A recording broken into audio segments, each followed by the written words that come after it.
This is a special event for us to launch Sara Raza's book. Sara is a faculty member here in the program, and I'm going to introduce briefly Inga Lace, who will then in turn introduce her fellow panelists. So I'll just begin by welcoming all of you and welcoming the audience, and saying about Inga that she's the CMAP Central and Eastern Europe Fellow at the Museum of Modern Art here in New York. She's been curator of the Latvian Center for Contemporary Art since 2012 and curator of the Latvian Pavilion at the Venice Biennale in 2019 with the artist Daiga Grantina. She's also been co-curator of the Allied Kiev Biennial 2021 as part of the East Europe Biennial Alliance and co-curator of the 7th through 10th editions of the Contemporary Art Festival Survival Kit, and has been a guest in our program as well, I might say. So it's particularly wonderful to welcome Inga back, and I will hand it over to you, Inga. Thank you so much, Stephen. Hi, everyone. It's really a pleasure to be moderating this conversation, which evolves around Sara Raza's new book, Punk Orientalism, The Art of Rebellion. And during the event, we will first hear from Sara about her book, focusing on its contents from the perspective of her curatorial methodology. I find it really fascinating how her curatorial approach, without being necessarily driven by art historical research or research in the archives, can lead one into so many directions, both time-wise, focusing on lesser known histories of resistance and being actually also really tied to present moment, and as well as located across geographies and across regions that are not always looked at as connected, however they have been and are. So after Sara's talk, we will hear from Ala Younis, who is an artist who features prominently in Sara's projects and her book. And we will then have a discussion and open for questions from the audience. And so it's my pleasure to introduce Sara. Sara is an award-winning curator and writer specializing in global art and visual cultures from a post-colonial and post-Soviet perspective. Sara has curated exhibitions and projects for international museums, biennials and festivals, including the Solomon Guggenheim Museum in New York, Galleria d'Arte Moderna in Milan, Rubin Museum of Art here in New York, Madhaf Modern Arab Art Museum in Doha, Qatar, the Mackenzie Gallery, Art Gallery in Saskatchewan, Canada, among many others. She's also curated the Tashkent Biennale in Uzbekistan and the 55th Venice Biennale and the 3rd Baku Public Art Festival in Azerbaijan. And she was formerly a Guggenheim UBS map curator for the Middle East and North Africa. And just really recently and currently is a Red Burns Fellow at New York University's Interactive Telecommunications program and teaches on the program's master course. I'll also go ahead and introduce Ala, who will speak later. And Ala Younis is an artist who works with curatorial, film, and publishing projects. She's co-head of Berlinale's Forum Expanded and co-artistic director of Singapore Biennale 2022, so this year. Really exciting. And in 2012, she co-founded Kaifa Ta, a publishing initiative that researches, exhibits, and publishes on independent publishing. And then she's currently a research scholar at Al Mawrid Arab Center for the Study of Art at NYU Abu Dhabi. So without further ado, I welcome Sara to start her presentation. Thank you so much, Inga. Thank you also, Ala, and to my colleagues, Brian and Stephen. Thank you for this wonderful invitation. Good afternoon from New York. It might be good evening wherever you are, so I welcome you and wish you well. for joining. Thank you. I would like to just sort of start by saying that this book has been 16 years of curatorial work that is sort of amassed in 170 pages or so. It is culled entirely from my curatorial work, which, as Inga mentioned, I look at two narrative strands together concurrently, the post-Soviet and the post-colonial. I really do believe that one did not exist without the other from a retrospective sort of view when we think about the 20th century, and indeed parts of the 21st century as well. So for me, that has really been sort of the crux of my area of research, which sort of reflects on the spaces and places related to the former Soviet Union, Central Asia, the Caucasus, and by proxy, the Middle East and North Africa, so encompassing the geography of Iran, the Arab world, Turkey, as well as looking at the more fluid space of Afghanistan, which sort of geographically falls into Central Asia, but politically collides with the Middle East and many other parts of the world as well in terms of its political designation. So for me, it's a real honor to be able to present this sort of critical embodiment of curatorial practice in the concept of bookmaking, in the concept of creating an art historical work that, as mentioned, my art historical practice has been very much artist-led. It has been not one that has shunned necessarily theorists or philosophers, very much, I include their work on the contrary, but I also would like to say that I studied at art school. I went to Goldsmiths College, which is where the interest in punk comes about, art school, famed art school in London, which is sort of associated with the YBAs and their legacy. But also I reflected upon ideas that were related to my own research, my own sort of family background that grappled with the idea of Orientalism, or what it meant to be Eastern through the eyes of the West. So I know it's an antiquated term now, Orientalism, but I wanted to sort of rethink that, sort of emerge it within the 21st century context and within a sort of a discursive lens. So that's just to frame the research. So it does look at ideas about rebellion, ideas related to resistance, but definitely those that were a little less organized. And by that, I mean that they weren't slapstick necessarily, but they were a little bit more reliant on a DIY aesthetic, an aesthetic that wasn't sort of driven by necessarily a political dimension, which is important to say that a lot of the punk movement that was sort of driven between the 70s and onwards in Great Britain actually emerged from art schools. It was actually artists in London and Leeds and elsewhere that were sort of grappling with the changing society, the sort of post-war, late post-war society that was sort of embracing the Commonwealth in the UK and coming to terms with this sort of chasm that was happening in the UK, and how, to use a term borrowed from punk music, this idea of two-tone, which was mixing musical genres from the Commonwealth with British tropes, musical tropes, was then sort of translated into the arts. So although the focus of my research is visual cultural material, there are sort of elements that explore other mediums and genres associated with punk too. So I'd like to sort of speak a little bit about how I arranged this material. So 16 years of curatorial work and writing and intellectual sort of conversations that were associated with my work was sort of based upon this idea of looking east of the EU. It was sort of very important for me to look beyond the borders of Europe. I'm a student that was of the tail end of the multicultural decade in the UK and at Goldsmiths College in particular.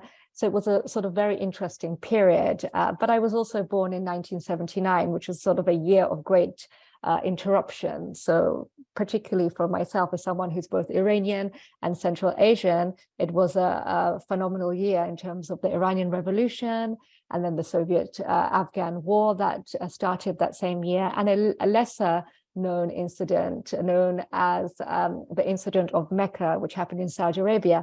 So all these events sort of created this complex matrix and really dispersed people into the four corners of the world, but also changed the way we navigate space, changed the way we sort of navigate politics, and just in terms of our everyday life, shifted. Even people in the diaspora, like myself and my family, were also affected by that. So that was sort of the thinking behind many ideas. So thinking of 79, thinking of 89, which was another year start of another decade, entering a period when the Iran-Iraq war had ended, the Berlin Wall had fallen, apartheid had also ended. There was a lot of excitement going on, and then a couple of years the Soviet Union collapsed. So all these sort of key events were sort of the unofficial timeline of the research that I look at.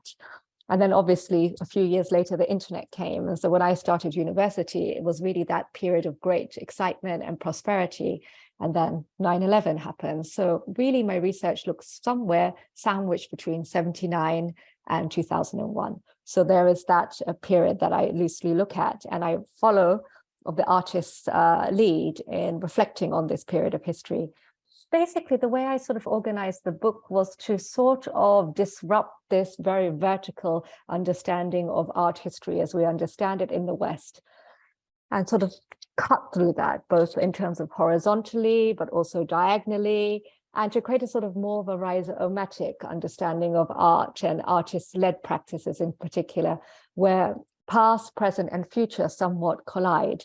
So I was very much sort of aligned with this sort of remix culture that was very much the way in which we consume material in the digital age. And as a curator, what were we doing was sort of thinking about cultural and intellectual materials and sort of bringing them together. And so the book follows a fractured approach, which is a way in which that I am able to grapple with 31 artists that I've worked with, part of this practice that really looks at reciprocal cultural labor, but also looks at fractured art histories. Artists appear at many different junctures in this book, in a sense that one could appear several times across different chapters. So there's not only the sort of idea of collapsing ideas, but also across geographies as well. So there's that collapse of geographies as well as histories as well. And to sort of point to sort of alternative paradigms, 2/3 of the world wasn't looking at Europe and North America to define itself. It was actually looking at the former Soviet Union. So that is sort of really key here. So I will highlight a few elements from the different chapters. And the first chapter is entitled Great Games. And obviously it's a play on the Great Game, which is the 19th century a standoff between Great Britain and Russia with Afghanistan in the center.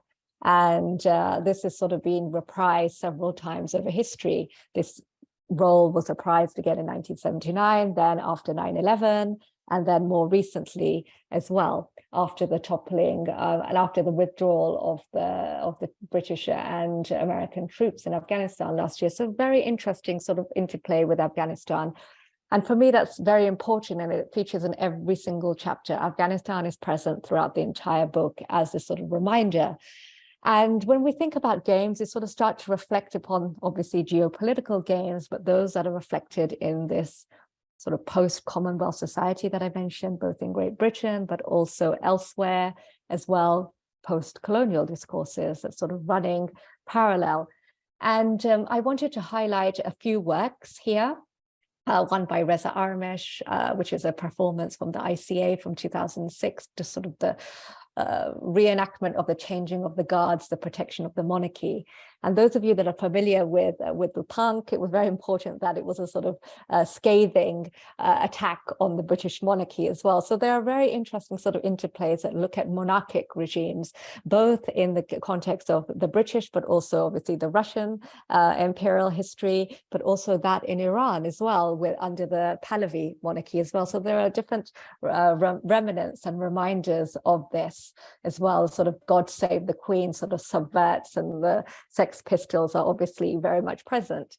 And here, I'm a Believer. Those of you that are familiar with punk will know that that is a riff on I'm an Anarchist, which is a very interesting way to sort of think about post-migratory aesthetics, the next generation of the Windrush generation. Those were the children that came to Great Britain from the Caribbean, Africa, Indian subcontinent, that were invited, and their legacy, their generation, and how they're sort of, protecting the monarchy, so to speak, with the absence of weapons as well, which is very interesting.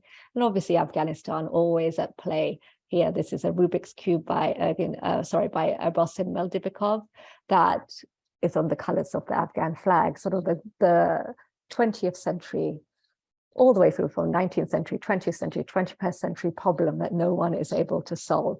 And I say problem in a very sort of loose sense, but it's more of a complexity that for geopolitical reasons is not solvable, at least not in this lifetime.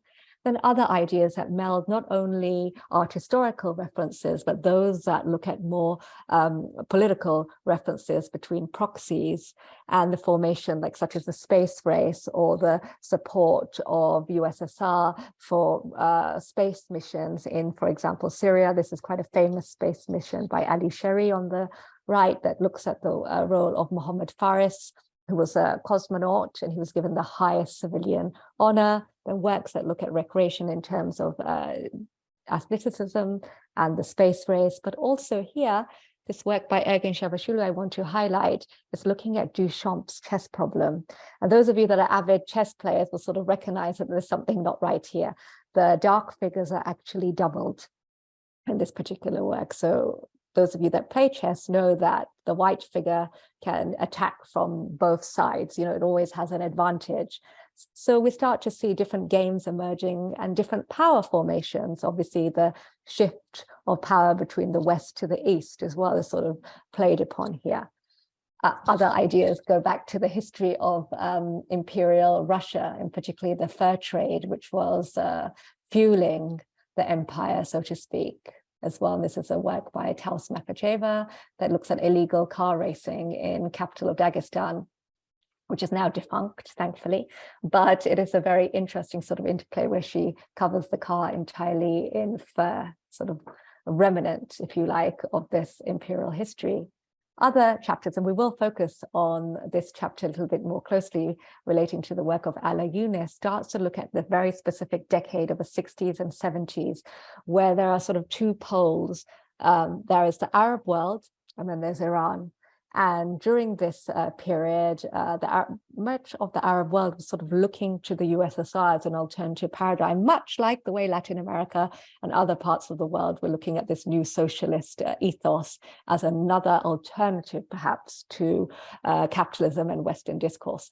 So this was a really interesting project in which Ala explores the formation of cultural centers and film clubs, the creation of friendship societies that were sort of using culture, using film to mobilize the masses. And I will allow her to sort of go into deep more in today's presentation, but just to give you a sort of snapshot, this is a very vivid and wonderfully rich visual essay that's featured in the book that we had worked together on for an exhibition.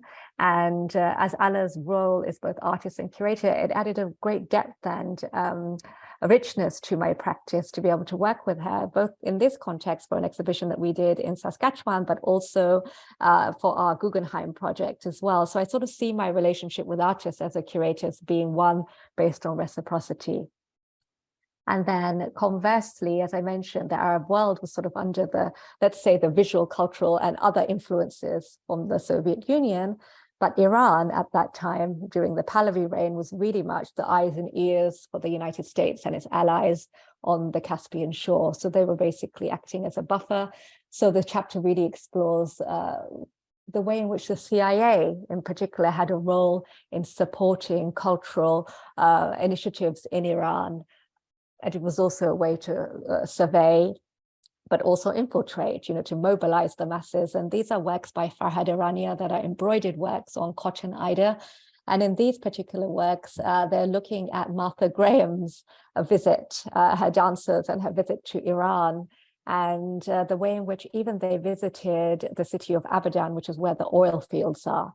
So it starts to look at this sort of geopolitical history, but also Iran's involvement at that time and its relationship to the USA prior to the revolution, sandwiched between when the coup happened in '53, the CIA-sponsored coup, and then the actual revolution. So this was a period when there was a lot happening. There were the Shiraz festivals, which were an example of contemporary art biennial, but more on an annual basis, more festival. A lot of cultural exchange between Europe, North America, and Iran. But again, a lot was happening by proxy. And then another chapter focuses on the conceptual idea of landscaping, particularly landscaping as a maneuvering of land, the reordering of land, and the artist's hand and playing a role in that too. I will focus on this project by Anton Ginsberg, who is a Russian artist. There are 2 Russian artists in this book.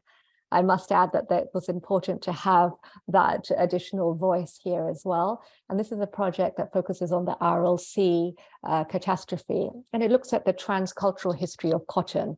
So cotton, as we know it, was the commodity that was very much part of the slave trade here in the United States. It was the economy was fueled by cotton, and when slavery ended, it was actually in India under the British Raj, and then when India gained its independence, it moved on to Uzbekistan under Stalin in the 20th century, except it was also part of a lesser-known environmental catastrophe in which the Soviets ended up completely causing an issue with the Aral Sea, which is a series of lakes between Uzbekistan and Kazakhstan that were irrigated to feed the hungry, dry desert where the cotton was being produced, except in doing so, they ended up completely destroying the flora and fauna of the area, and the sea entirely dried up. And later, nuclear waste was also reportedly dumped there as well. So it's actually like a graveyard, and sadly for ships. And you can see here Anton traverses by foot across this sea, literally walking the sea. And then he takes many satellite images from a period amassed from the 80s into the early 2000s as well. And then he recreates those images back into cotton through a tapestry. So you sort of see that cycle. At the same time, we're able to see the transcultural connection between different geographies. And I think that is also very interesting here within this work, and how it allows me to create this transcultural dialogue. And then other elements of thinking about situationalists, and particularly the writing and thinking of Guy Debord, and how important it was for, particularly for punk theory as well, but also thinking about it in a sense of, you'll notice that the work is entitled Dust Breeding. This is a piece by Ergin Shevashulu that is really rooted in the relationship or the friendship between Man Ray and Duchamp, and Dust Breeding, large glass work that resides in MoMA's collection. Oh, I beg your pardon, it's in the Met. And there the whole idea was that dust was affixed onto a glass, onto an image after 1 year by Duchamp. And here we're raising dust by walking over a surface of what is in fact a blueprint from a cement factory in Istanbul.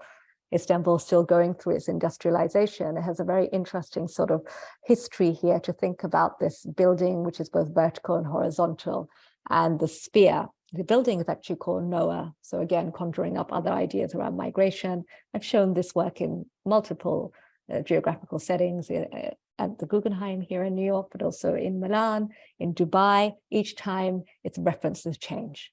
And that idea is that we're sort of raising dust is very interesting. The walking, the traversing, the link between Anton and Ergin is very strong here. Also returning again to the idea of walking, traversing space, but this time it's the sea.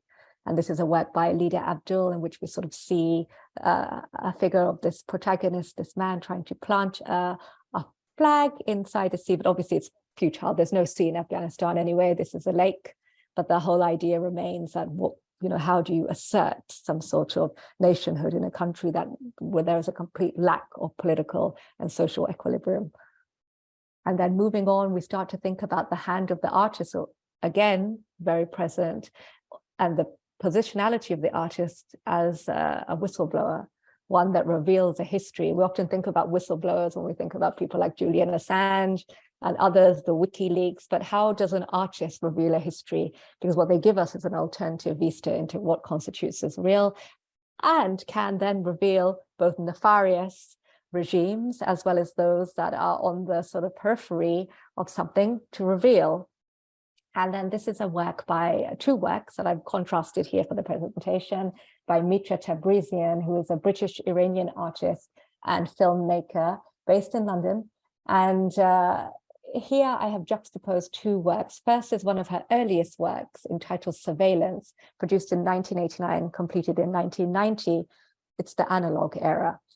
It's the era where literally she had to stitch this top image together, but it really, really gives a sort of sense of the history of the 20th century Iran. You see so many different juxtapositions happening, so many periods of history that are sort of cut and mixed together. You can start obviously by thinking about the role of the CIA and the British intelligence officers that are on the opposites, the clerics, the role of women, the demotion of women, in particular after the revolution, the misuse and manipulation of child soldiers and child brides during the Iran-Iraq war, how they were sent to fight. There is so much going on in this image, but yet again, it sort of relates to the Guy Debord idea of, again, the society of spectacle that the world was watching. A lot of this was televised. A revolution was happening in front of our eyes. A lot of it was recorded both in printed media, newspapers, as well as television as well. So you sort of see a lot happening all in one image. And then by contrast, 2006, Tehran looks at a derelict landscape in Tehran, which is a working class area where the real life actors were invited, real life people were invited to act. And they are sort of disorientated, neither here nor there, sort of in a state of limbo, much like the revolution's promise. It was sort of a promise to reduce the disparity, the social gap, the wage gap in Iran, but in fact, it only served a certain group, those that instigated it. So here you see the all-seeing eye, the panopticon of Khomeini and Khamenei, the billboards, surveillance. Also, we've entered the digital age, to reinforce the idea that our world is not just local, it's global, but it's also digital. We are sort of in three realms simultaneously. And similarly here, the past, the present, and an uncertain future also commingle. And then other works that sort of look again at a more of a dystopian lens, and particularly the news and the sort of viral capacity of the news, digital media in particular, social media rather, to generate reruns of news. These particular works are by another Iranian artist called Rokni Herazadeh, But a Storm is Born from Paradise. Those of you that are familiar with my practice will remember that this is the title of my Guggenheim exhibition, which took directly from these works. They're painted, small paintings painted directly on news stills, YouTube stills. You can even see the watermark. There's sort of scenes of jubilation, scenes of commiseration, protest. Post-Arab Spring, the top one looks at Hosni Mubarak's trial in Egypt. And it's Al Jazeera, but everything has sort of been obscured. All the humans' heads are replaced with animal heads. So the whole sort of idea relating to morality is retold in a different way. Sort of we're looking at philosophy, if you like, on YouTube, which is quite interesting in itself. And then the whole idea relates back to George Orwell, Animal Farm, 1984. You sort of see this very dystopian lens as well. And then very, very rich, dense works. And another idea that I sort of embedded within the work is within the project, it's entitled Poetic Code. It's a chapter that looks at conceptual contraband. And I don't mean anything illicit when I say that. I mean to look at the ways in which artists smuggle in ideas. They sort of use code in a poetic way. Ideas are literally layered, or you could argue literally smuggled in between artworks, but also conceptually, they are highly layered in such a way. So here, these are images from Farhad Irania, and they're looking at the Silk Road. And obviously the Silk Road is a great example of globalization that happened, several hundreds, thousands of years ago. But at the same time, it looks at this concept as being an ancient concept, not one that is rooted in the contemporary, but one that was rooted in a period of history. And it's sort of starting to think about trade in that way, and ideas, the flow of ideas, the migration, not just of people, but also of ideas. And that is a very important sort of point for me to think about migratory aesthetics and the way in which artists also grapple with that. Here we see the work by Izigam Azizov entitled Passport. He is an Azerbaijani artist who tried to enter Germany, unified Germany after the collapse of the Soviet Union on his Azerbaijani passport. Of course, he was denied entry and he has a massive denied stamp, which then the same passport was part of a project in a newspaper in Vienna, Der Standard it's known as, and then gave the concept to sort of think about migration as a paradigm for thinking about the post-Soviet condition, a sliding signifier in its own sense, contrasted by the work of Ergin Shevashulu again, which is looking at the CIS countries after they gained independence, the Commonwealth of Independent States, and Bulgaria being one of them, where a Turkish artist such as Ergin was born. He's part of the legacy of the Ottoman legacy. Ottoman Empire was a vast empire that sort of stretched all across West Asia and Eastern Europe as well, many parts of Eastern Europe. And here his family was sort of expelled, sadly, after Bulgaria sort of gained its independence from Soviet bloc, if you like. And it was very interesting. It's a real life account, not the exact autobiographical, but a little bit sort of fused, in which his family had to push the piano of his sister across 2 borders. They weren't stopped. The piano became a sort of example again of a sliding signifier here. And the way it has been installed is also that it bleeds into the ground, into the floor itself. And then other ideas for me were sort of reflected through the language, alphabet politics, which sort of gave rise to this sort of chapter that explores the use of language. And here, this is a work by Vashlev Akunov, who is an Uzbek artist, who spent most of his career under house arrest, where first he refused to partake in the Afghan war, the Soviet Afghan war, because everybody had to be enlisted in that in 1979, and the propaganda that started much earlier around that. And he refused. He was told to breathe quietly, silence himself. He then transformed this drawing that he created into sit quietly, the whole idea about obedience, or sort of challenging rather what obedience means as well, by being disobedient, and still using, the language in a subversive way to do that. And then coming back to the work of Ergin Shevashulu, particularly Zigam Azizov, particularly his work dealing with migration or migratory aesthetics, if you like. I was very much intrigued from my education at Goldsmiths College by the post-colonial theorist Stuart Hall and his legacy, and obviously related to Inver Library as well, the Stuart Hall Library, which was sort of created under in his honor. But Stuart Hall was a very important post-colonial theorist that did embrace the post-Soviet within his practice as well. And this was really, for me, a very interesting project that I first saw. Zigam gifted me this poster that was part of the Utopian Station of the 50th Venice Biennale in 2003.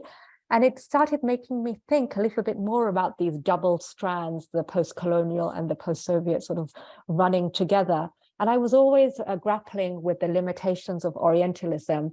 And this is not to disparage the great work of Edward Said in any way, shape or form. He was a very important scholar, but he missed something. He missed the second world in his writing. He was so focused on this East-West dialogue that he simply missed this second world dialogue where East-East or South-South dialogues were happening. And for me, I always struggled as a young art historian with this idea that I couldn't find materials or intellectual materials where these two ideas were in parallel, were in concert with one another, were in marriage. And so I really started using different tropes, philosophy, art, artist-driven accounts, materials to sort of create these bricolages, if you like. And this is coming back to the punk Orientalism, which is also like a bricolage. And that itself is a punk sort of methodology. So I created an exhibition 9 years later at the Mariah Art Center in Sharjah that took from this idea. I created the project Migrosofia that united migration and philosophy, in which 18 artists' works revolved around Zigam's denied passport. So it became a very interesting sort of intellectual exercise for me to work so closely with these artists and to start to thinking of language. And here are just some examples of Zigam's engagement in other projects that he's curated that deal with language, and obviously thinking about teletext, which was a very early form of headlines that in the 80s, late 70s, 80s was sort of very prevalent in Europe. It was just the news. It ran across the bottom of the television screen. It gave you sporting results. It gave you a weather report and very key headlines. And then this was sort of a precursor to how we understand headlines and also Twitter. And again, language playing that important role as well. Here are some examples from BBC. We've now entered 2017, 2019. We're in the digital age now as well. So you sort of see the analog and the digital mixing together too. Sarah, yes. sorry, yeah, this is actually super interesting a chapter that I see you're just starting, but I just wanted to say that we should soon move to Ala to be able to allow questions from the audience. Yeah, just so. Okay, should I? Okay. So should I wrap up very fast, and I'll just be that would be perfect, because then we could hear from Ala. And thank you so much, Inga. Apologies, I got a bit excited speaking. Anyhow, speaking about language as well, I also wanted to look at again the transcultural account, which is sort of very important in this book to not alienate different audiences. I understand that as a curator, I'm looking at materials that are from a part of the world that for many existed. It didn't for me, but for many people existed behind an iron curtain. So how do we collapse these ideas? And one of the great projects that I stumbled upon was thinking about Langston Hughes and his engagement in Central Asia and his writing, in particular, his memoir. And as part of a visit, he enacted, and you'll have to read the book to sort of understand, but I sort of tell it through the work of Slavs and Tatars. Their red, blue, black starts to look at the United States and the Soviet Union as not separate entities, but similar. The idea of inner and outer colonialism sort of starts to unite these two very sort of opposing realms, United States and USSR, particularly during the Cold War, and how Langston Hughes' journey sort of intersects through that, and particularly his writings as well. And then to conclude, the final chapter in the book is entitled Unbuilt and Unbuildable. And it looks at informal and formal capacities of architecture, you know, sort of subverting the Orientalist myth. This is a work by Ingi Evener that looks at the whole idea of what a haram was through the eyes of Melling, who was on an official state visit to the Ottoman court in the 19th century.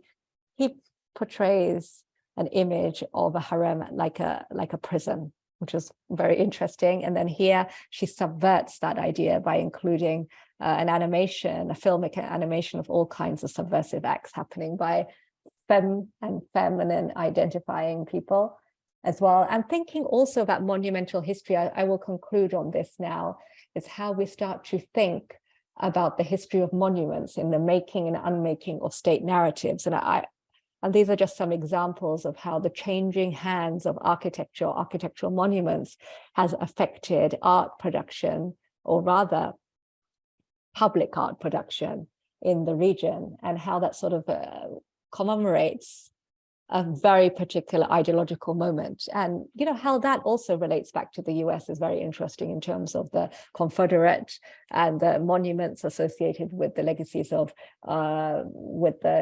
slavery and those that were involved, how they're being replaced by indigenous key historical figures, but they also don't necessarily represent today's 21st century ethos either. They're also from the past. So we have to sort of grapple with what constitutes as progressive nostalgia versus unprogressive nostalgia as well. So that's quite interesting, but I won't take up more time now. And I am very grateful that Ala Younis is with us today, because she is a great ally, friend, and colleague that I have had the pleasure of working with for a number of years now. So Ala, I'd love you to, now you know the whole book, you know the whole concepts of everything. We have had many discussions, and I would love for you to speak more about the ExSoviet Archives project.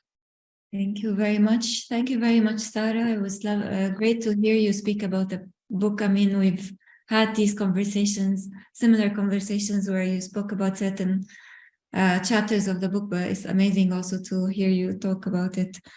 all together now. So congratulations also on having the book out. And thank you very much for having us, Stephen and Brian, and thank you also, Inga, for moderating this meeting. So ExSoviet Archives is a constellation of stories that I have put together from the findings or from the moment of arriving to a collection of the discarded Soviet film reels that were found in Jordan around between 2008 and 2009. And Sara's interest in sharing, or me showing something from this collection, and feeling it's, or not this collection, but from the stuff that or the objects that I compiled in the process of researching in relationship to this collection and where it led to, and feeling that it's not necessarily easy to move such objects across so many borders. So I started to think if there is a way to put the impressions of the objects with the impressions of the findings, and into some sort of a presentation, such as what we're going to look at now. So as I said, please, sorry to interrupt. Please let me know when if you want me to focus on any particular. Well, let's stay on the first slide, okay. Please. Sure. Thank you very much for helping with this. So basically, as I said, we found over 900 film reels or canisters left from the, we found them being discarded in Jordan around 2009, and they were moved to be in the custody of the Film Commission in Jordan. But the story of these films goes back to the early 1990s when the Soviet Union fell or collapsed, and the offices of that belong to the Soviet Union across the world, or the employees that worked in these offices never got their, stopped to receive their allowances or salaries, and started to sell. So for instance, the Friendship Society, or the Soviet Jordanian Friendship Society in Jordan, employees of that society, they started to sell the furniture and the objects that are in the offices of that society or center before leaving, the big bulk of films untouched and left in the storage of this space. So many years later, the ownership was changing of that space, and so this unclaimed bulk of materials was being thrown away when someone was called to look at some of the souvenirs that could also be taken from that Friendship Society, and just realizes, and as he arrives, he realizes that this is not to be disposed in this way. And so this is the late Ali Maher who moves the stuff to the Royal Film Commission.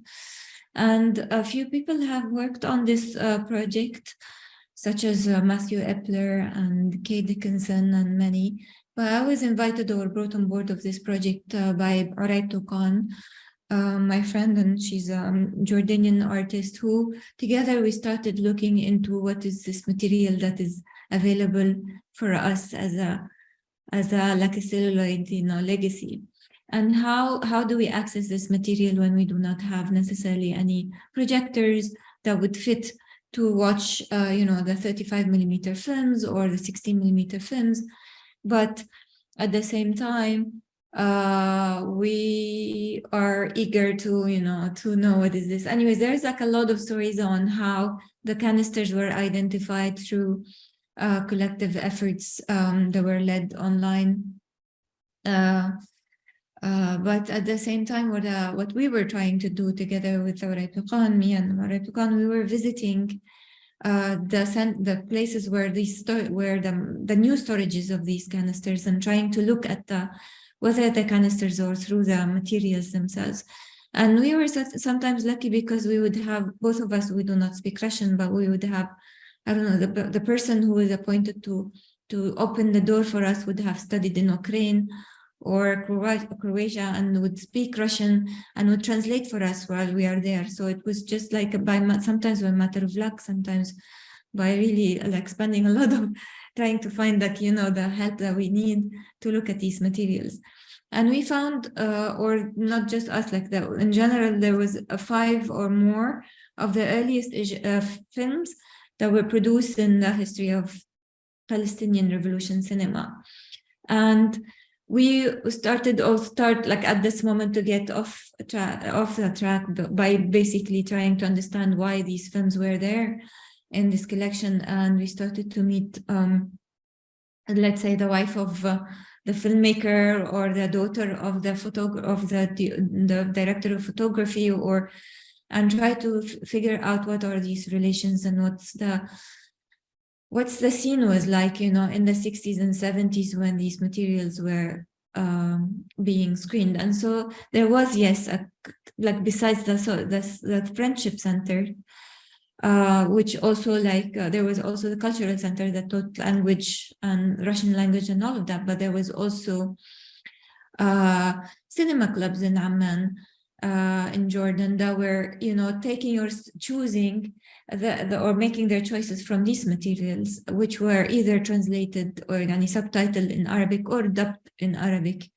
and would screen some of these films every Tuesday or Wednesday, or screen them in relation to other materials that come from other cultural centers. So some of the materials, and in the process of interviewing some of the people who were, or the curators who showed these films, they told us about other films, other Palestinian films that were shot at the time that we never found, or we didn't have a trace to at the time. And as we were looking at these materials and trying to digitize them one way or another, like for instance, we could find the demonstration from which, or the protest from which the title of that lost film was taken. So more and more materials were just like hiding in between the reels, and many times, of course, they could be more accessed when they are digitized, but many times it was just a matter of, how do you navigate these materials that are super based in the visual aspect of them, but they are inaccessible when this device or object or projector is not available. Of course, in the course of this project, we acquired projectors to be able to look at these materials, but we had already, developed a lot of relations here. So can we go please to the next slide? Yes. So some of the stuff that were really exciting to find is that all these materials that are related to, of course, propaganda. There was a lot of propaganda materials within these canisters, and it was also interesting to see these parallels between the canisters that would have, or the film reels that would have images of industry, for instance, in Jordan, produced after the 1967 war as documents of Israeli aggression on the Jordanian, agricultural and industrial scenes, while also find within the materials, in other types of reels that are more, and some of these Jordanian UN documents were shot by Soviet filmmakers or cameramen. We could also find within the materials shots or scenes about delegations that are coming from brown people or people with dark color, skin color or Asian color or Asian features, coming to receive some sort of a training about industries. There were also very interesting footage or rushes about, for instance, robots and mechanisms that work or move in the laboratory. So it was interesting to see how these topics of industry, of promises of advancements were, and to what limit we were aware of these exchanges, and how much of that was present in these materials. If we go to the next slide, please. Or maybe, just if you go back, sorry. So as we were looking for these materials or stories, we were interviewing a lot of people in Amman. And one film critic, Adnan Danat, he led us to, he took us to a storage in his work at the Schumann Foundation, where they also show a film every week. And he showed us that there are so many other films that he has, either from similar moment of disposition of Soviet films, or similar cultural, similar materials that are coming from, let's say, the German or the French cultural centers. And he did not necessarily have a future plan for these canisters because the institution where he works was not interested in, leaving these materials there for much longer. And so we had to find new home for these materials temporarily until there is an institution that can take care of such materials. So maybe now we go to the next slide, please. In this process, I was invited to look into the materials of, at the time, a newly emerging cultural center or cinema center in Cairo called Cinematech, the Alternative Film Center. And they had a large or a huge donation of materials of ephemera that is related to film. And I could find within this material that was collected in 67, even like in the 50s, 60s, and 70s and 80s, how the alliances between the Arab world and the Soviet world was changing. And like what's the heightened moment, and like who are the proxy other countries that are brought into this alliance, such as the GDR and all of that, or the East Germany and all of that. But at the same time, how are these figures and names and topics and magazines and actors and cinema clubs and all of that, because they were very present in Egypt, were changing the type of materials that they're coming or accessing or have access to because of the type of alliances that were happening. And some of the materials that featured, of course, newsreels, and many of these newsreels has featured a lot about like the relations between the time of Gamal Abdel Nasser, the second Egyptian president that ruled between 54 and 1970, which was like a heightened time for collaborations with the Soviet Union, and such collaborations. So one very prominent project was construction of the High Dam, or the collaboration between these two states on the construction of the High Dam. So these not necessarily only featured in these reels, but also and other topics and other types of exhibitions and really very weird content. But at the same time, I mean, it's weird because it has disappeared totally from our imagination and the type of access to content that we have today, or to the norms of states that we have them today. And so I start to look into the story of the making of the High Dam, particularly or starting from two films that were produced or co-produced by Egypt and the Soviet Union at the time, and directed by Egyptian filmmaker Youssef Chahine. And one edition of the film, the first edit of the film was finished in 1968, but was rejected by both committees, a committee from the Soviet Union and from Egypt. And the filmmaker remade the film with a new Egyptian cast, and he kept the Soviet cast, and the film got approved, but he had internally refused a new edit because of the intervention of the bureaucrats into what he was like his own vision for this type of collaboration, versus how the propaganda machine of the regime, the making of the regimes of truth, wanted that to happen.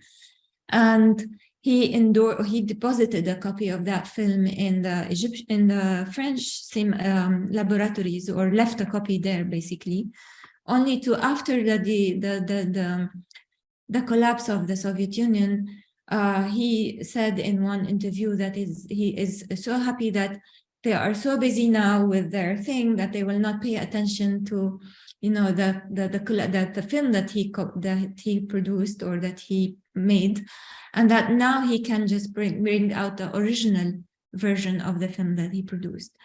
And when we put the two films in front of next to each other, can you please go to the next slide?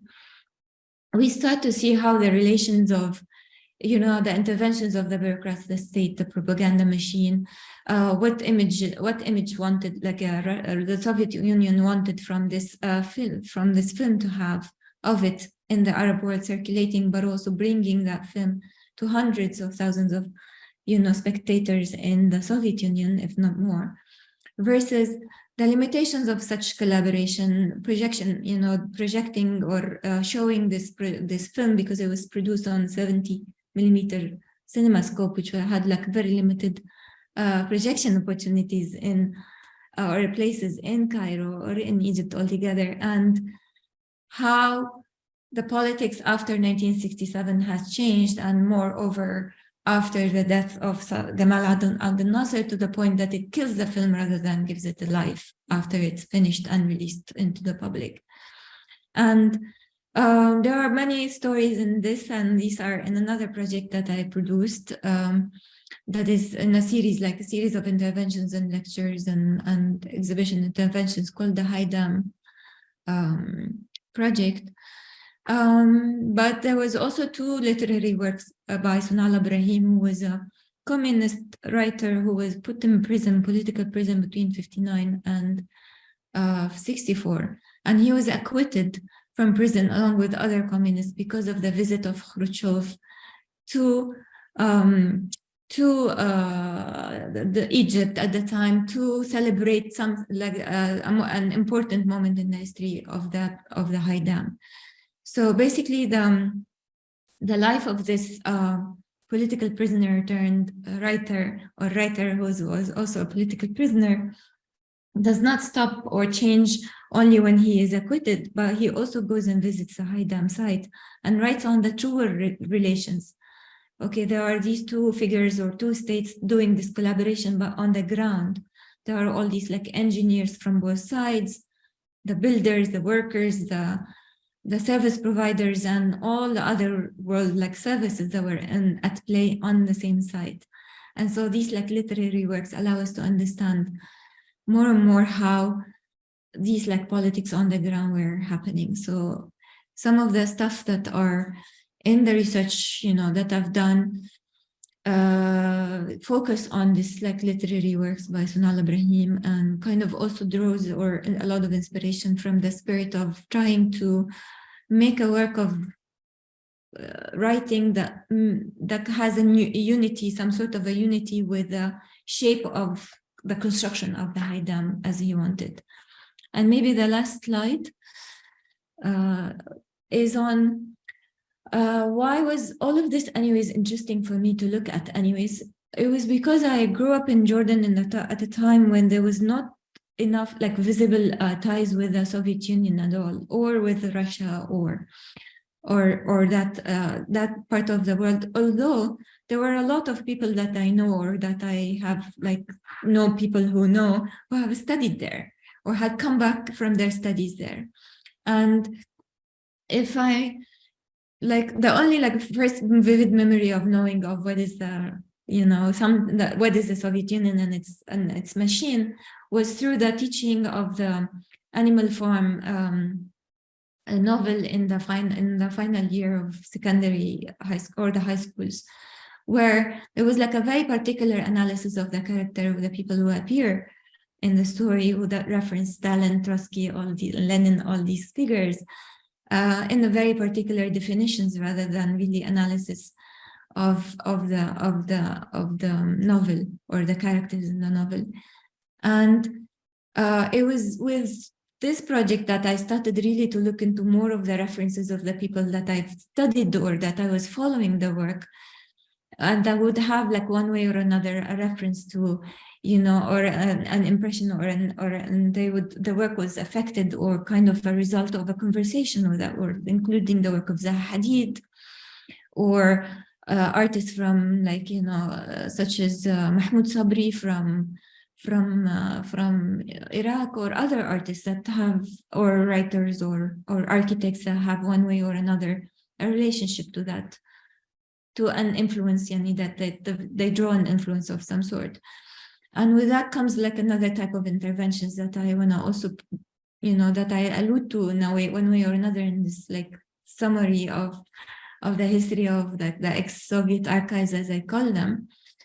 But it's an ongoing relationship where, the appearance of covers of books that has a cover that has linen on the cover in mint condition in the Jordanian market some 4 years ago, and they are all disappearing, being sold very quickly, led me, for instance, to the storages of the bookstores of books that they have not sold in they have not run of their copies yet, and they are still stored, where in Amman, where we can see more of the production or the publishing machine of the Soviet Union very still present, but in the storage, it's just like, you know, how these materials that we found in 2009, we got to see them.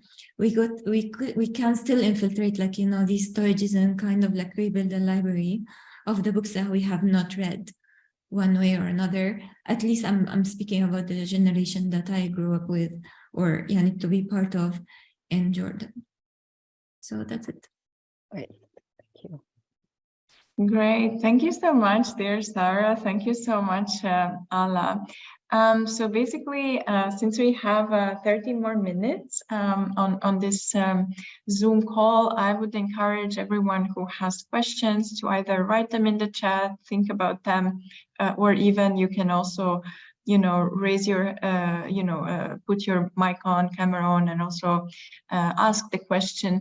And in the meanwhile, while everyone is preparing a question or thinking about what was said, I will start with a more general question and consideration, which is something that I find it really, really interesting in both of your work, that you are opening up these kind of alternative directions or histories or relations beyond the very known East-West divide, if we think about Cold War and also even before. And also, Sara, you mentioned that you're specifically interested in this relationship between post-Soviet and post-colonial, and the anti-colonial, and the colonial also sort of comes in. And I wanted to ask you to elaborate, because you said that one could not exist without the other.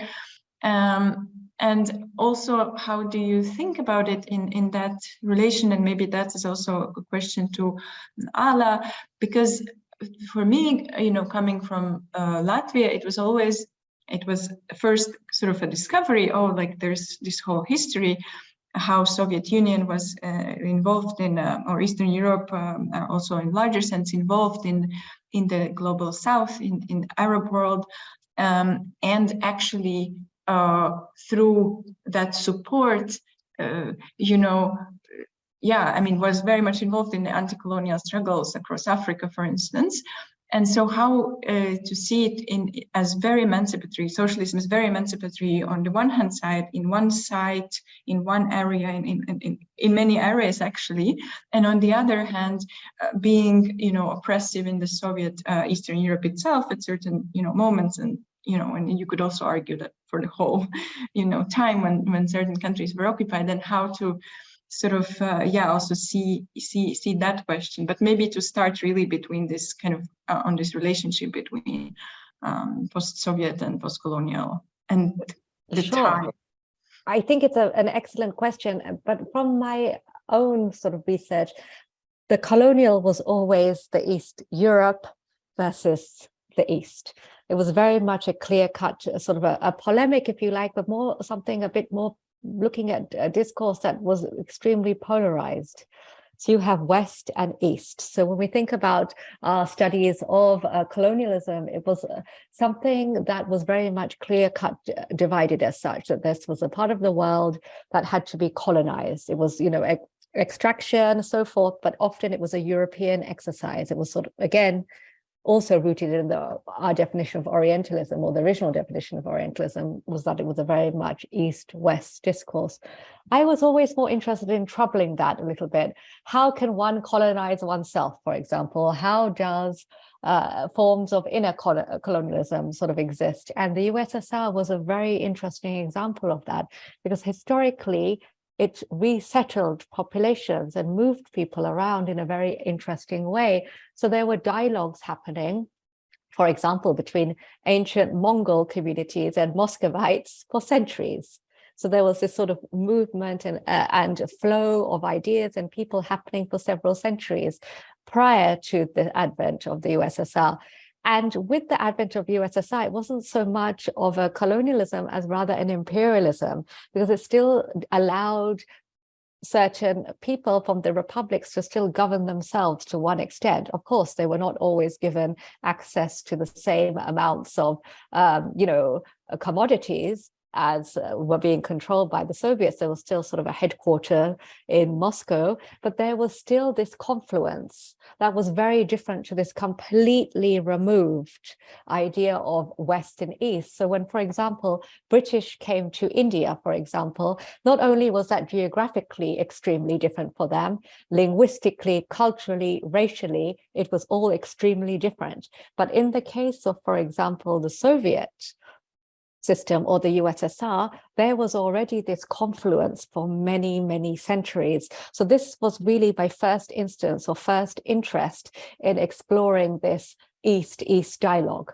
And also another example is if we think about Mughal India under the Persian and Central Asian monarchic regimes, this was also an example of an Eastern Orientalism when the princes from Central Asia brought language, court, garden, architecture with them from Central Asia to India. They were also employing a lens of Orientalism, but it was an Eastern Orientalism.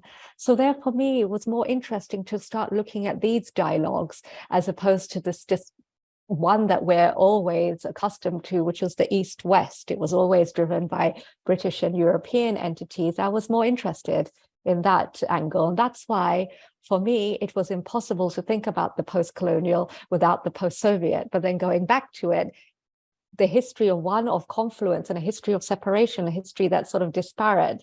How can we trouble this? And that's why I was interested in that. And for me, it was an important exercise. Soviet Orientalism, what is it? What is Eastern Orientalism when we start to explore it? It's very different from what Western Orientalism is. It's already removed by many, many layers. And I think that was really what my impetus was there, really to explore that. Yeah, and maybe Ala, do you want to also comment on this and really also to think how maybe this ideas of socialism, how they kind of like inhabited Jordan and then maybe became something of its own, right? Like it was not anymore, it was kind of coming from this like friendship societies and certain kind of propaganda, but maybe it also became something of a, locally driven. And I think you need to unmute yourself. Yeah, I think that I had prepared a different answer, but I will also touch on your question on this comment. But I wanted to say that, for instance, building the Haidam was going hand in hand with, there's this collaboration with the Soviet Union, but there's also this state addressing or how do you say, like mobilizing the nation to participate and be proud of and tolerate the results or the pressures of building such a big project, whether sending their sons or to the south, or losing them, or working so many hours, or racing history, or racing time, but also racing history, but also like the workers that never returned and all of that. And there are the songs that are praising the Haidam at the same time that is defying the colonial and the imperial powers in that same in the same verses. And they are being sung, and the main audiences were the workers who are building the Haidam. So basically it was just like a moment or a time where all these projects were really coming at a time when Egypt and the whole Arab world was trying to build its own project after eras of colonial or mandate eras. So there are things that are overshadowed. I mean, there are like narratives that are overshadowed by these like super nationalistic and super patriotic feelings that were coming out from the time, that are now being studied or being revisited and being explored or heard, or so to give more accurate or more to give more presence to the other types of feelings that could have possibly have existed, which were for instance, feelings that were not tolerated in the works of Sonal Ibrahim, for instance, after he was acquitted from prison, he is writing his first set of short stories that he published, got banned after it's printed. So before it's distributed, but just as it's printed. And it was banned because it carried or tried to speak of the ugliness that he had seen in prison itself, in the political prison, of torture, of killing, of, all of these things. He says in the introduction of this, like that he publishes later, how even the people who were, governing the type of content that would be published, who were writers themselves too. They would also choose the type of, how much ugliness they would tolerate or would allow for people to have access to, whether that is coming from the state itself or from somewhere else. And he was saying that for so many times he thought or asked himself, is he an enemy of his own? Like, is he like a traitor?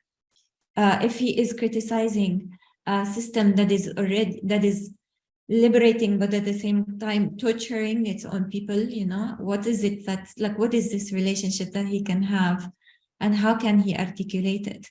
And so he travels to Germany, and then to East Germany, and then to Moscow, and then he makes a full round before he comes back again to settle again in Egypt and try to work more from there. But throughout, his work, including this one, is not like this work on the Haidam was not published in Egypt first. It was published in Damascus. So as for Jordan, the thing about Jordan, I think what was happening is that there is also there was this moment of Jordan trying to keep relations on both sides. They need things from the US, but they also need things from the Soviet Union, especially after the 1967 war.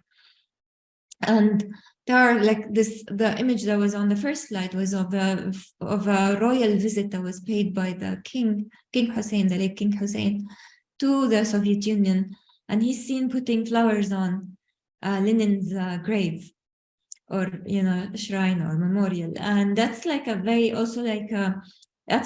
a video, that's a film or footage that we found in the same materials that were found at the Soviet Center, where such images, as I said, were not so popular, or was not so present in the minds. I mean, we have not yet interviewed people who would have perhaps remembered such a thing. We spoke to the filmmakers more than the viewers.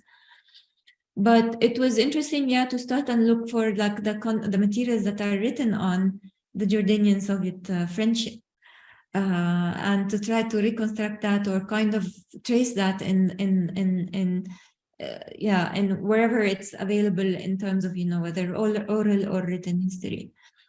So it's not. I don't think it's I have a full answer on how did this build itself totally at the time, but it was there are all these entry points that we found really interesting. But again, I want to say that we were doing also the work of institutions. We're trying to salvage material, access material, write on them, circulate them, where we were just two artists, or later each on her own trying to work on these things somehow. Yeah, exactly. Maybe that also touches upon my other question that I wanted to ask to both of you, because in a way you're dealing with, in your case, Ala, it's really history that has been kind of neglected, and then in your case, Sara, there are sort of these geographies that you're working across.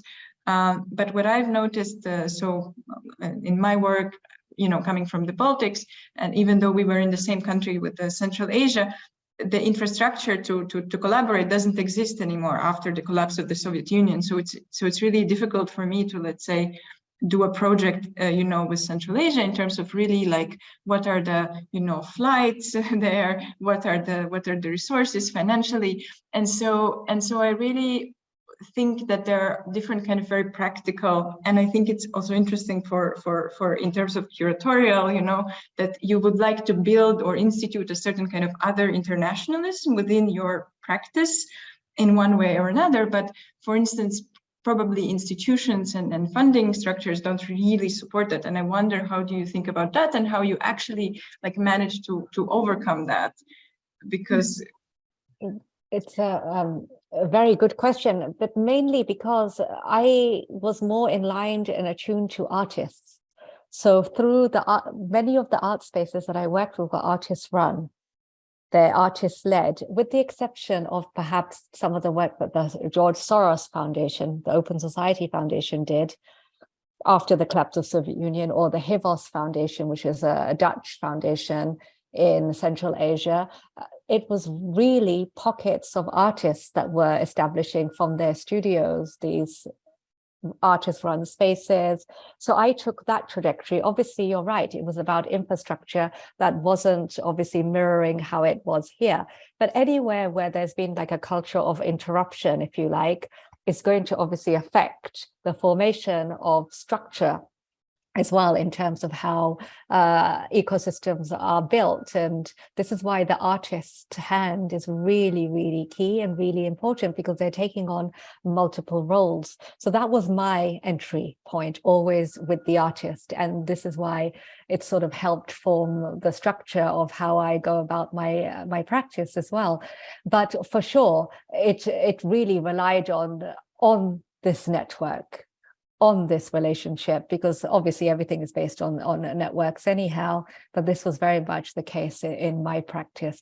Obviously now the irony is that there are structures that are mimicking some of those that are here in Europe or in North America, but they're operating on different scale. There are agencies involved. There are so many different, middlemen, if you like, intermediaries involved that are providing cultural services now, in terms of like the French, for example, have established themselves a lot in the Gulf, for example, but in Central Asia, there's still obviously through British Council, new 20th and 21st century cultural centers, Goethe Institute, British Council. So it's very similar to what Ala was talking about in the 60s and 70s, when there were these sort of friendship societies, cultural centers, because again, British Council also provides English language classes. Goethe Institute also provides German language classes. I don't believe they have Cervantes Institute there, the Spanish one, but they do have other kind of cultural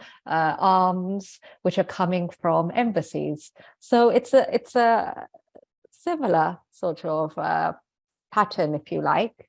But for me, I somehow bypassed all of that and worked directly with the artists. And maybe Ala, you have a comment on this. Yeah, they're still alive. All these like centers are very active, and whether like teaching, like language, when it comes to language, or when it comes to support of art or cultural projects, or offering also like trips to outstanding students, all of that. There's a lot of this ecology that was happening in like back in the times. Okay. So at some point, I also wanted to say that I was interested in how, also in relation to the national and post-colonial and all of that, and the Soviet intervention, is that for much of what I'm doing, I am interested when people were themselves interested and seeking the opportunity to go to the Soviet Union, rather than, being pushed or have like run out of options and just went there. And then upon arriving there, how did they navigate or negotiate this and that? Did they bring with them back to when they came back, or they moved to other territories? So it was, it's this convention, or this like being convinced, or being, carrying your own, or following your own somehow passion or destiny, or I don't know, convention or something, to meet it face to face, and then build a relationship. And how do you report on it? I find it really fascinating, and that's what I'm trying really at the heart of this work to do, because that's like, that is what is like, it's not because, but like that's how I also figure it out, because that's what I'm paying attention to when I'm looking at these materials. And these are the parts that also like the artists or the writers or the filmmakers maybe do not say it very directly, but they are like having that available within the works, which basically allows us also through another process of interpretation and, you know, and comparison and all of that to come up with our own interpretation or our own theories. So yes, this is history that I'm interested in, but not just because I'm just wanna like a history lesson as much as I wanna see in the making of the society that I am part of, where are these hidden nodes of knowledge or hidden nodes of, you know, effect that I have not necessarily identified, you know, growing up, or kind of identified, but like in a sensory way rather than in a logic, you know, or knowledge way. And I'm trying to follow these lines too. So yeah, the drawings that are in the, sorry, yeah, just one last thing. The drawings that are in that, in these red images or plates, they are from a Russian book that is on what do you want to be when you grow up. And then there's like a doctor, nurse, trained filmmaker, and so on. So it's like there's always like these like drawing on, you know, a children's story that would prepare you to be something or to have an ethic or to learn about something, that I found was very related to my investigation. Yeah, thank you. Yeah, exactly. I think it was really beautiful what you said, that kind of like it has, or for you it means like a lot how it relates to your own society that you imagine, and somehow, yeah, that of course this historic research relates to now and to also the futures that we imagine. And I imagine that over this process, like researching this Jordan Soviet Union Friendship Society, indeed, when you look for translations, kind of like new friendships are formed because you need to reach out to people and to look for these translations and context, and then you establish your own network kind of beyond the infrastructures that there exist. I'm just mindful of the time, and I know that we're approaching to the hour and a half, and basically wanted to say one more last time, if anyone has, you know, a question, and this is like the last moment, but also if not, it's also really okay. But I just want to give our speakers also the last kind of remarks or yeah, possibility to say certain last remarks, because and for me, I guess it would be important if they come really around this question of like, why is it kind of emancipatory and important for you to look at this now in terms of, yeah, one could be really what you mentioned, Ala, that you really like think about alternative society, I guess, alternative, any kind of alternative to capitalism could be one, you know, but maybe there are other, you know, like thinkings that you're thinking why, you know, and how we could work around those histories and those kind of alternative geographies. I think, Inga, what you said was very important, to sort of not ignore that there are many contradictions that are going to be inherent in finding these alternative pathways, and not to shy away from that, you know, thinking about histories that collide, that collapse, that contradict, and embracing that, you know, in a way in which that we are sort of able to cut through some of this didactic, polarizing thought that is plaguing us. You know, it's not just happening here in the US, it's happening everywhere. And we're sort of falling, you know, for that trap. And how can we sort of subvert or look to artists again as alternative leaders who can sort of provide us with new lenses? And I think that for me has always served me very well. And I think that I would like to hope that I will continue to build upon that.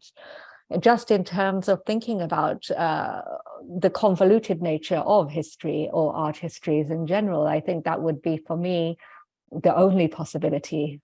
Well, right now for sure, but maybe in the future to come, we still have to embrace these contradictions. I think what you're doing, Sara, is really important because it's also allowing us access into, or like the less access, more access or more like more relations or possibilities of interaction with also artists that are very close to that fabric, or to that, like, you know, to that also emotional curve that we've all like. There's a lot of like kinship also, and that generated from not just like the moments of like when the Soviet Union or like when the Second World was happening. It's just when the Second World was also collapsing. That was like there was a lot of like also kinship or lots of parallels that were happening in between countries, and many things changed. There were many things that were lived or aspects of life that could have been talked about, both for someone who's in Kosovo or in like ex-Yugoslavian place to like someone who's in Iraq or in Syria. And so I am interested in that too, and I like think that it's very important that that type of work that you do, which bring us very close, and I think also Inga too, to bring us closer to bring these words closer to each other more and more. Thank you. That's great. Thank you so much. I think it's a beautiful way to end this conversation. So thank you so much, Sara. Thank you, Vala. Thank you, Brian and Stephen. And thank you everyone who was here listening.